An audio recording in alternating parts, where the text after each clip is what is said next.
In this video, we will set up a remote access solution using SSL VPN, which can allow users to access network resources securely, such as their computer or a server perhaps. For the FortiGate, there are two SSL VPN modes that you can use. There is tunnel mode and there is web mode. Web mode means that there is no VPN program installed on the user's computer. Everything that the user wants to access happens directly through a web portal, and only that. That means that you cannot launch applications locally on your computer to access a server or another computer perhaps. But tunnel mode, that grants you full network access, which involves installing a VPN program on that local computer.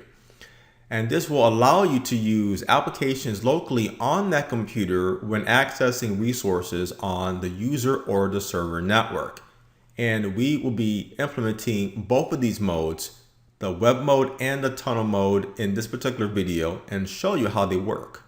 Before we can do that, we need to make sure that the VPN feature is enabled. Okay, and there it is enabled, and there's a section on our sidebar called a VPN, which is right over here.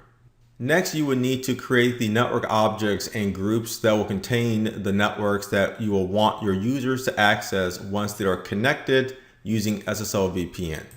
So let's go to the policy and objects page or section. Then let's go to objects and then to addresses. So in our environment, we already created objects for our different networks, and we create a group called LAN HQ group. Let's go into the details of that, and you'll see that this group contains our user and server networks. So these will be the networks that can be accessed in our environment from the VPN. Now this is called split tunneling, which means that when the VPN tunnel is established, when the user accesses those networks, then it will use the SSL VPN tunnel. But if the user tries to access other networks, like a website on the internet perhaps, then it would not be routed through that VPN tunnel.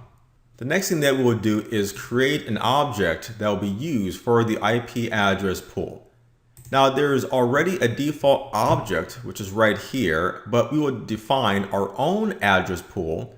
So we will go ahead and create a new object. We will enter a name for this object.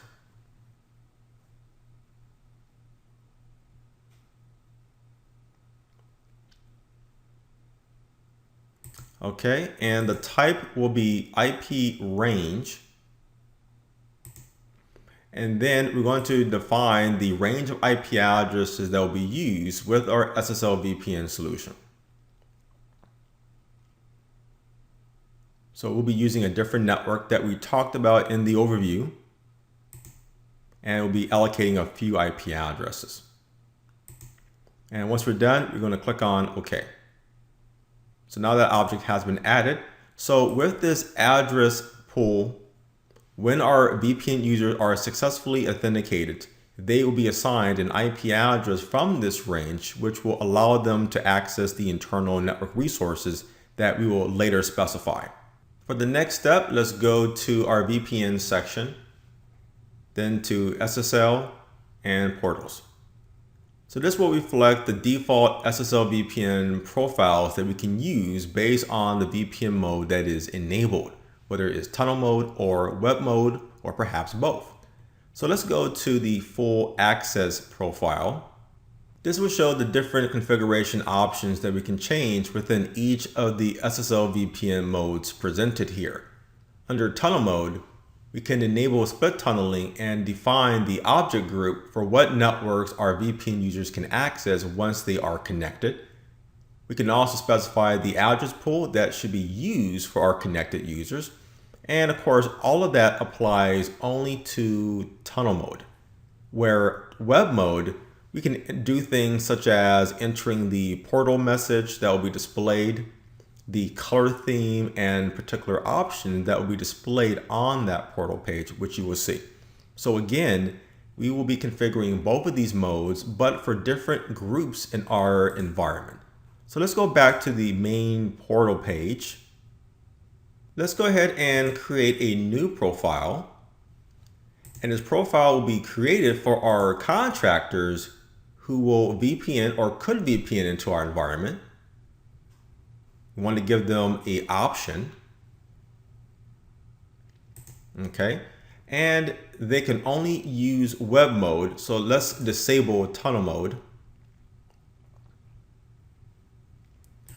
So now we have web mode enabled. So let's go ahead and enter a new title for the portal message. Okay, next for the theme color, these here are the possible options that we can choose from. Let's go ahead and select gray. Next for the page layout, this deals with how the different web options will be displayed on the portal page.